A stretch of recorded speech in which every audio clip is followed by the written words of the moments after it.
मैं हूं uncle Gypsy. मैं आपको दावत दे रहा हूं कि आप मेरी जिंदगी के सफर पे मेरे साथ चलिए और वो सब कुछ देखिए जो मैं देख रहा हूं। तो चलें।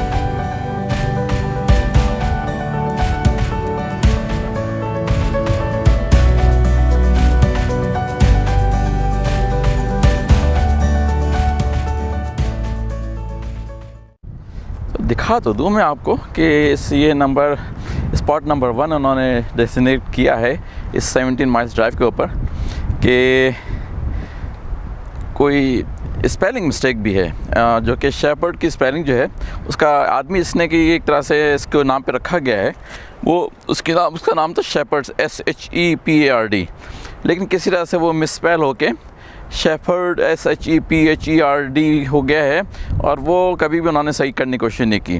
1929 से ये नाम इसका जो पड़ा है इस जगह का। वजह क्या है कि वो बहुत आपको ऊंचाई पे से मैं अगर हाथ करके दिखाऊँ आपको तो मेरी नज़र तो देख रही है, कैमरा पता नहीं कितना देखेगा नहीं देखेगा।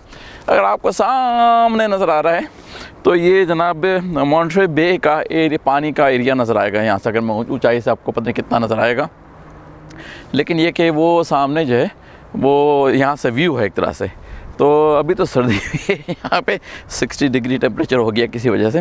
तो ये जनाब उन्होंने कहा है कि ये स्पॉट नंबर 1 है। बड़े खूबसूरत पाइन ट्रीज़ हैं। अभी तो मैं शुरू किए हैं मैंने, अभी तो पार्टी शुरू हुई है ये अगर आपने सुना हुआ हो तो आप समझ जाएंगे मैं किस बारे में कह रहा हूँ, किस सॉन्ग्स के बारे में। अभी तो पार्टी शुरू हुई है। तो अभी तो मैं लेके निकला हूँ, अभी दाखिल हुआ हूँ यहाँ 17 माइल्स ड्राइव के ऊपर। और जनाब ये अभी तो मनासिर मैंने बड़े देखने हैं, मुझे पता है, जहन में है। अब मैं देखता हूँ कि मुझे जहन में क्या है और असल में क्या है। तो मैं यहाँ से अभी निकल के आया हूँ और आगे की तरफ मैंने उस तरफ अभी जाना है। तो जी आप मेरे साथ रहिए, इसको बंद मत कीजिएगा वीडियो को, क्योंकि अभी तो बड़े बड़े खूबसूरत मनाजिर आएंगे। इसके मैंने पैसे दिए अंदर एंट्री के। ये जो है ना वो फ्री फंड की जगह नहीं बनाई उन्होंने। इस पे लोग आते हैं बहुत दूर दूर से। 17 माइल्स ड्राइव अगर आप इंटरनेट पे सर्च करें तो आपको यही जगह फ़ौरन पता चल जाएगी कि ये जगह है। 17 माइल्स ड्राइव के नाम से ही इसका नाम रखा हुआ है 17 माइल्स ड्राइव। सड़क के ऊपर मैं अभी तो कुछ गाड़ियाँ नहीं आ रही हैं, तो मैं आपको थोड़ा सा दिखा सकता हूँ कि पता नहीं कितना नज़र आएगा आपको, यह नज़र नहीं आएगा कि ये जो है रेड येलो के बीच में आपको अगर नज़र आ रहा हो कि रेड जो है ये एक तरह से गाइडेंस के लिए है। तो स्टोरी बताता हूँ मैं आपको। जब चलूँगा गाड़ी में तो एक स्टोरी बताऊँगा कि लास्ट टाइम हुआ क्या था हमारे साथ। ये रेड का वाक़या जो है वो किस तरह से हम बहुत ही मुश्किल में फंस गए थे, तो उसकी स्टोरी मैं बताता हूँ अभी गाड़ी में बैठने के बाद, क्योंकि चलना तो है मुझे। अच्छा जी, तो ड्राइव तो कर ही रहा हूँ मैं अभी पहले स्पॉट से निकल के आगे तरफ आया। मैंने आपको कहा था मुझे स्टोरी बतानी है, तो मैंने कहा ज़रा से जल्दी से स्टोरी बता दूँ इससे पहले कि मैं अगले स्पॉट पे पहुँचूँ। तो जो सड़क के बीच में येलो लाइन के दरमियान में रेड डॉट्स पड़े हुए हैं कि जी आपकी ये पैथ है 17 माइल ड्राइव का। तो हुआ ये कि जब हम आए थे अपनी बेटी के साथ, जब पैदाइश के फ़ौरन बात है तकरीबन 27 ईयर्स को, तो हमें पता नहीं था कि ये रेड डॉट्स जो हैं वो हमें गाइड करेंगे ड्राइव करते हुए। तो ये बिल्कुल हमें आइडिया ज़रा सा भी नहीं था। तो हुआ क्या कि वो अभी हम निकले थे आधे रास्ते पे कि वो अंधेरा सा होने लगा, तो अब रेड जो हैं वो मार्क्स हमें नज़र नहीं आ रहा सड़क के ऊपर, क्योंकि वो अंधेरे में कैसे नज़र आए। और उसी दौरान कोई सब बात आज तक समझ भी नहीं आई किस वजह से कि जो बेटी मेरी पैदाइश की अभी कुछ महीने की 2 महीने की थी कि वो जनाब उसने किसी वजह से रोना शुरू कर दिया। बच्चे तो रोते हैं, लेकिन उसका रोना जो था वो बड़ा ही हमें मुश्किल वाला लग रहा था। और हम बिल्कुल अभी नए नए पहली दफ़ा पेरेंट बने थे, तो आइडिया भी नहीं था कि किस वजह से रो रही है। सारी चीज़ें करके देख ली कि कोई भूखी है या कोई वजह, डायपर्स का चेंज करना है, सब चीज़ें करके देख ली, लेकिन ये कि वो she is non stop crying. Obviously there must be a reason, लेकिन हमें रीज़न समझ में नहीं आ रहा था। और हम यहाँ परेशानी का शिकार कि जी ये जो है अंधेरा भी हो गया है और बच्ची भी मुसलसल रोई जा रही गाड़ी के अंदर खूब ज़ोर शोर से, समझ भी नहीं आ रहा है क्या वजह है। और दूसरी तरफ हमें रास्ता भी नज़र नहीं आ रहा है कि हमें जाना किधर है। तो सारी चीज़ें जो हैं वो मिलजुल के एक आप ये कह लें कि डबल वहमी कहा जाता है कि जी सब चीज़ें मिलजुल के जो है ना उसने हशर नशर हमारा इतना किया कि हम तो अब घबरा के सोच रहे थे कि बस निकलें किसी तरह से भी पहुँचें और डॉक्टर के पास जाके हम दिखाएं बेटी को कि भाई क्या मसला है। खैर वो डॉक्टर के पास तो नहीं गए। हुआ ये कि जब इसी चक्कर में तकरीबन हमें 45 मिनट्स लग गए और किसी तरह से हम बाई चांस कहना चाहिए पहुंच गए उस जगह पे जहां से हमें बाहर निकलना था। तो ये हकलबेरी की आगे जगह मैं इसको देखता हूँ कि यहाँ पे क्यों रुकने को कहा है उन्होंने, लेकिन ये कि वो हम किसी तरह से 45 मिनट्स में जब बाहर निकले इस जगह से 70 माइल ड्राइव से बाई चांस कहना चाहिए, तो ही उसी वक्त जनाब जो है उसका रोना भी बंद हो गया और सो गई वो। अच्छा जी, तो ये स्पॉट नंबर 2 जो उन्होंने कहा है रुकने को, कहते हैं ये सारे जो हैं पीछे हकलबेरी की बुशेज़ हैं, सारी के सारी जो हैं बुशेज़ हैं हकलबेरी की किस्म है। मुझे तो याद नहीं कि मैंने कभी खाई हो Huckleberry.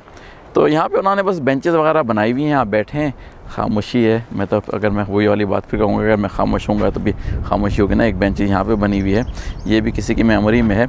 Husband father and forester, तो 1950 में पैदाइश है और 1994 only, my goodness, only 44 years की एज में वो उनकी हो गई थी डेथ, उनकी मेमोरी में वो। और अगर आप इधर आके देखूँ कि इस पर भी कुछ साइन लगा होगा कि क्या सिचुएशन है, तो ये भी किसी की मेमोरी में है। हालांकि लगा नज़र आ रहा है कि कोई चीज़ नीचे हाइक की जा रही है। तो मैं सोच रहा हूँ कि क्या ख्याल है, ज़रा सा नीचे जाके देखूँ कि ये चीज़ जाती कहाँ तक है। तो कोशिश करते हैं थोड़ा सा, अगर अनलेस के कोई जगह समझ में नहीं आए कि हो क्या रहा है। तो ये एक रास्ता फिर रास्ते जो हैं वो हैं।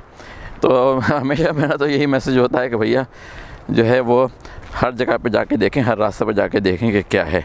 हर रास्ते पे आपको नया ही मंजर कुछ नज़र आएगा, लेकिन ये कि अगर आपने हर रास्ते को तलाश, मतलब हर रास्ते पे नहीं गए और एक ही रास्ता आपने ज़िंदगी चुन लिया बस सीधा, तो वो मंज़र जो है वो ठीक है। कुछ लोग उसी से सेटिस्फाई होते हैं और कुछ लोग जो हैं वो मंज़र चेंज कर के सेटिस्फाई होते हैं। तो अच्छाई बुराई की बात नहीं कर रहा, कोई गलत सही भी नहीं, लेकिन ये कि ये जो है इतने रास्ते निकल रहे हैं यहाँ से कि मुझे तो खैर पता नहीं है कि कौन सा रास्ता जो है वो एक्चुअली मुझे कहाँ लेके जा रहा है। मैं तो एक तरफ बस जो है ये बोल्डर्स वगैरह भी हैं, कुछ पैर रख के मैं ऐसा करके जा रहा हूँ। अगर ज़्यादा समझ में नहीं आया आगे जाके कि कहाँ तक पहुँचा हूँ तो वापस आ जाऊँगा, गाड़ी तो ऊपर छोड़ के आ ही गया हूँ मैं अपनी। लेकिन ये कि हवा की सनसनाहट जो है दरख्तों में से, कैमरा क्या मतलब मेरा जो है माइक्रोफोन तो इतना कैच वैच नहीं कर पाता, इन चीज़ों को इतना सेंसिटिव नहीं है। लेकिन ये है कि मुझे थोड़ा सा वो है, मेरे जूते जो है ना वो ये रेतीली जगह है और मेरे जूते जो हैं वो हाइकिंग शूज़ नहीं पहन के आया मैं, आज अपने जॉगिंग शूज़ पहन के आ गया। मुझे नहीं पता था कि हाइकिंग की ट्रेल भी बनी हुई होंगी यहाँ पे, तो इसलिए जो है मैं बार बार स्लिप हो रहा हूँ और मुझे जो है अपनी हड्डी पसली दबाने का इस वीरान जगह पे आके शौक़ नहीं हो रहा है। तो मेरा दिल ये कह रहा है कि आगे जाऊं और मेरी सेंसेस जो सेंसिबिलिटी है वही कह रही है कि भैया ये तुम हो यहाँ पे और यहाँ पे जो गिरे विरे स्लिप हो के हड्डी पसली इधर उधर कुछ होगी, इस उम्र में वो बड़ी आसानी से हो जाती है, तो करोगे क्या। और मैं जाऊँगा कहाँ, अगर मेरे पास बेशुमार टाइम होता, खाना पीना मैं लेके नहीं आया अपने साथ, तो मैं यकीनन नीचे जाता और सही तरह से एंजॉय करता कि जी जा कहाँ रही है। ये तो एक्सप्लोरेशन है और वो जनाब मैं ऊपर से कहीं से वापस चढ़ के आया हूँ। हकलबेरी हिल्स ये रोड है, सांस फूल गई मेरी, चढ़ के आया था। कितने देखें अमीरों के घर जो हैं वो बने हुए हैं, विंडोज़ उन्होंने बड़ी बड़ी अपनी ग्लास की बनाई हुई हैं ताकि उससे व्यूज़ जो हैं वो लगे खुले में बैठे हुए हैं वो लोग। पूरे टेरिस ऊपर बने हुए नज़र आ रहे हैं, लोग रह रहे हैं। भाई मैंने तो ठीक है कि मैं मिनिमलिस्ट हूँ, आपके पास हैं ज़रा तो आप इंजॉय ज़रूर करें, मना नहीं किया मैंने उसको। लेकिन वही वाली बात है कि चादर से बढ़ के पैर मत फैलाएं, ये इंजॉय करना है। मेरा अपना प्रोग्राम ये, जब कभी मुझे ऐसी चीज़ों का एंजॉय करने का होता है ना, वजह से कि मैं हाथी पाल लूँ और हाथी की टेक केयर में पैसे चले जाएं, मैं हाथी रेंट पे क्यों ना कर लूँ। समझ में आ रही है बात। हाथी पालने के बजाय, ख़ुद ख़रीद के पालने के बजाय उसको रेंट पे ले लूँ जब कभी मुझे उसको एंजॉय करने का शौक़ हो। और जब हो गया शौक़ पूरा तो मैंने जी है हाथी को वापस कर दिया। तो हाथी की एग्ज़ाम्पल 10 जगहों पे इस्तेमाल हो सकती है, हाथी पालना या हाथी को किराए पे लेके इस तरह यूज़ कर लेना। तो वही पालने का शौक़ मेरा नहीं है अब मैंने करना ज़रूर है इन चीज़ों को। जैसे ये घर हैं, कभी मैं तलाश करूँगा जहाँ पे मुझे मिल गया कि 1 नाइट्स के 2 नाइट्स के 3 नाइट्स का अगर मुझे ऑप्शन मिल गई, जो कि होती हैं यहाँ पे, तो वो मैंने करी और फिर और निकल के पतली गली से निकल लिया कि अब उसके बाद रोज़ाना का और महीने के मेंटेनेंस और ये और वो मैंने नहीं करनी। 3-4 दिन में एंजॉय किया अपना, और फिर किसी नई जगह पे जाके नई जगह को 3-4 दिन के लिए एंजॉय किया। ये है मेरा प्रोग्राम।